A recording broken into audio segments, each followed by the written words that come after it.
Linear recurrence relation with constant coefficients, page number 128 पे। ये recurrence relation of this form C naught A R C one A R minus one C R A R minus K is equal to F R with C I is constant होंगे। This is a linear recurrence relation with constant coefficients. This is called kth order recurrence relation. kth order मतलब जितनी इसकी, ये के आ गया ना, के are minus के, तो ये के वाले इसे कहते हैं कि this is known as kth order reference relation. ठीक है। उसके बाद ये एग्जांपल है इसकी, ये कॉन्स्टेंट्स हो गए, ये ए आर हो गया, ए आर माइनस वन तक चलेगी, ये एफ आर हो गया। ठीक है।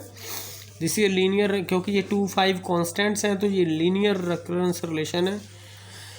तो ठीक है, विद इसका क्या आएगा,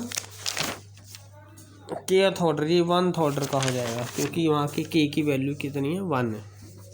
इसी तरह ये भी रेकरेंस रिलेशन है क्योंकि के की वैल्यू 2 है यहाँ पर। इसको इसके साथ अगर कंपेयर करेंगे, ठीक है, C naught A R minus one A R minus K is equal to F R.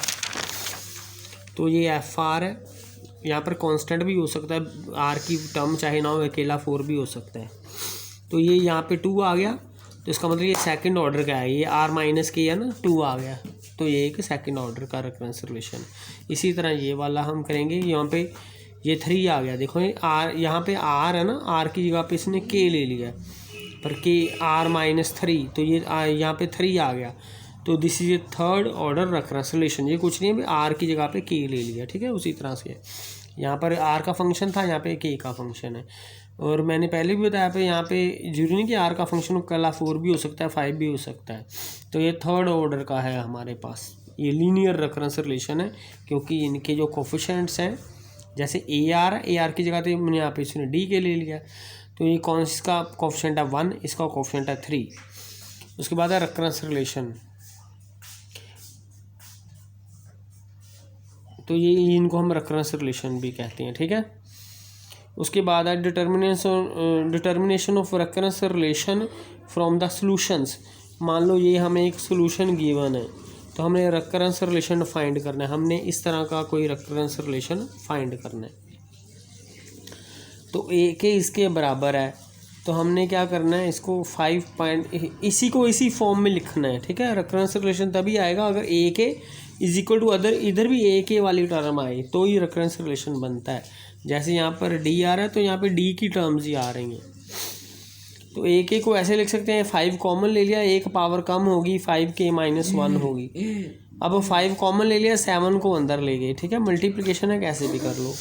तो ये इसी तरह का बन गया, ए के है तो 7 5k, अगर इसकी ये 7 5k आ गया ना, अगर पावर k माइनस 1 है, अगर ये k है तो ये ए के बन जाएगा, अगर k माइनस 1 है तो ये ए के माइनस 1 बन जाएगा, क्योंकि फॉर्म वही है, 7 मल्टीप्लाइड बाई 5 की रेज़ टू पावर k, तो ए के माइनस 1 बन जाएगा। तो ये किसके बराबर बन गया, ए के इज इक्वल टू 5 ए के माइनस 1। तो ए के को हमने ए के माइनस की फॉर्म में लिख दिया, तो ए के को ए के की ही फॉर्म में लिख दिया। बस ये है कि यहाँ पर के आएगा, वहाँ पे के माइनस 1 भी हो सकता है, के माइनस 2 भी हो सकता है, कुछ भी हो, लोअर टर्म होनी चाहिए के से। तो ये एक रेकरेंस रिलेशन है। उसके बाद हमारे पास आता है होमोजीनियस रेकरेंस रिलेशन। इसको कहते हैं, अगर ये होगा नॉन होमोजीनियस, ये रेकरेंस रिलेशन है, लीनियर भी है ना, क्योंकि इसके एस के ए के की जगह पे एस आ गया, एस के माइनस 1, वहाँ पे था ना ए आर माइनस 1, तो उसकी जगह पे चाहे एस के ले लिया, एस के माइनस 1, कोई प्रॉब्लम नहीं है।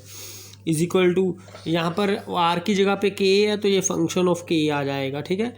तो ये लीनियर भी है क्योंकि ये कॉन्स्टेंट्स हैं, ये यहाँ पे कुछ भी नहीं है, यहाँ 1 है, यहाँ C1 है, C2 है, ये कॉन्स्टेंट्स हैं, ये लीनियर है। तो अगर ये एफ के जो फंक्शन है, अगर ये फंक्शन नॉन जीरो होगा, अगर ये फंक्शन को नॉन जीरो होगा तो ये होगा नॉन होमोजीनियस रिलेशन। अगर फंक्शन ज़ीरो होगा, ये फंक्शन ज़ीरो होगा, यानी कि ये इक्वेशन इज इक्वल टू 0 होगी, तो हम कहेंगे इसको होमोजीनियस लीनियर रिलेशन है। ठीक है।